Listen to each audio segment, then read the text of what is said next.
Hello बच्चों। तो question में दे रखा है let P with a point on a ellipse x square upon a square y square upon b square is equal to 1 where b is greater than 0 and a is greater than B.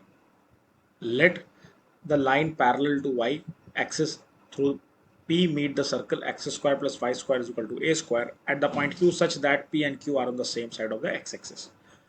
For two positive real numbers R and S, find locus of the point R on PQ such that PR is to RQ is equal to R ratio S as P varies over the ellipse. ठीक है, तो basically question में देखिए आपको क्या दे रखा है, एक एलिप्स की इक्वेशन दे रखी है और एक सर्कल की इक्वेशन दे रखी है और उसमें कह रहा है जो पी क्यू है ना, P Q same side of the X axis है for the positive real R N S. ठीक है, तो बेसिकली आपको क्या निकालना है, locus of the point R निकालना है जो पी क्यू लाइन को आर पॉइंट जो है किसमें डिवाइड कर रहा है, आर और एस रेशियो में डिवाइड कर रहा है. ठीक है, तो पहले क्वेश्चन को शुरू करने से पहले कुछ हम की कॉन्सेप्ट हम डिस्कस कर लेते हैं जो हम इस क्वेश्चन में यूज करेंगे.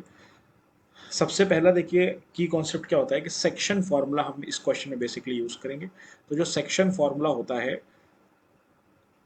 ठीक है, सेक्शन फॉर्मूला बेसिकली सपोज ये पॉइंट ए है आपका x1 y1, ठीक है, और पॉइंट बी है आपका x2 y2 और एक पॉइंट सी लाइन को डिवाइड कर रहा है m1 और m2 रेशियो में.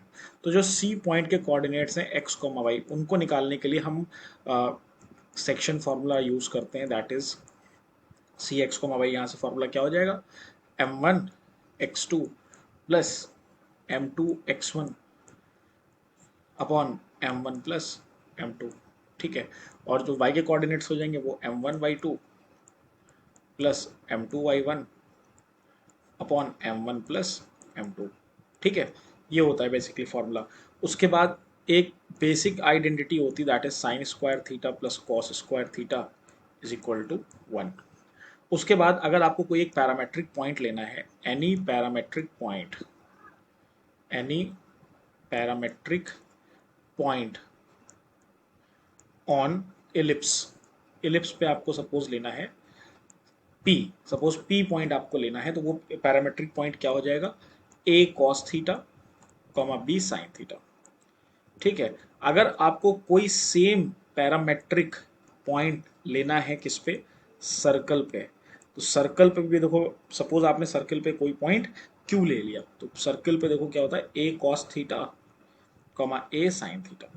ठीक है, ये बेसिकली पैरामेट्रिक पॉइंट किस पे होता है, सर्कल पे. तो ये कुछ की कॉन्सेप्ट हैं जो इस हमारे हमारे क्वेश्चन में यूज होंगे इसको सॉल्व करने के लिए.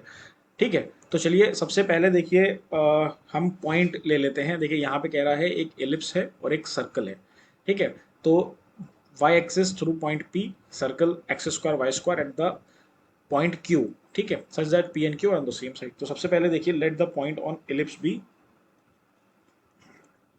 Late the point on ellipse, parametric point ले लेते हैं P.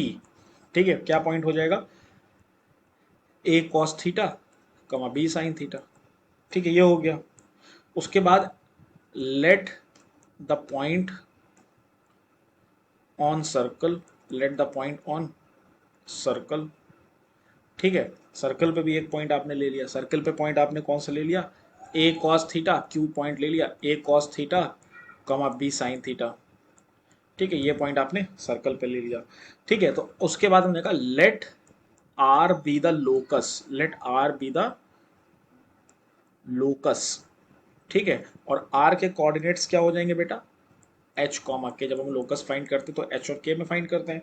तो आप इसको यहाँ से इस तरह से देख लो कि अगर आप सेक्शन फॉर्मूला लगाओगे, ठीक है, तो आपके पास m1 की वैल्यू है r और m2 की वैल्यू है आपके पास s.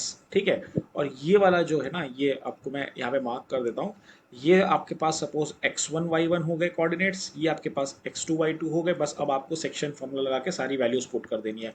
तो चलिए सेक्शन फार्मूला लगाते हैं. तो आपने यहाँ से सेक्शन फार्मूला लगा दिया h के लिए. ठीक है, एच कॉमा की होता है, सपोज एच हमने एक्स कोऑर्डिनेट के लिए लगा दिया. ठीक है, तो m2 that is s a cos theta plus r a cos theta. ठीक है, देखो यहाँ पे क्या होता है, x1 x2 होता है ना, x2 x1 सॉरी लेते हैं.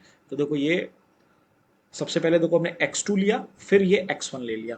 ठीक है, अपॉन s प्लस r. ठीक, तो यहां से देखो क्या कॉमन आ रहा है बेटा, ए कॉस थीटा दोनों में से कॉमन आ रहा है, तो हमने क्या ले लिया, ए कॉस थीटा दोनों में से कॉमन ले लिया, अंदर क्या बचेगा एस प्लस आर, और डिनोमिनेटर में भी एस प्लस आर है, तो ये कैंसिल आउट हो जाएगा। यहाँ से आपके पास जो h की वैल्यू आ गई that is a cos theta. ठीक है, और उसके बाद जब आप कॉस थीटा की वैल्यू निकालोगे यहाँ से, तो कॉस थीटा की वैल्यू हो जाएगी h अपॉन ए। ठीक है, ये इक्वेशन 1 हो गई। अब आप के कोऑर्डिनेट्स निकालो जो कि y के कोऑर्डिनेट्स हैं आपके।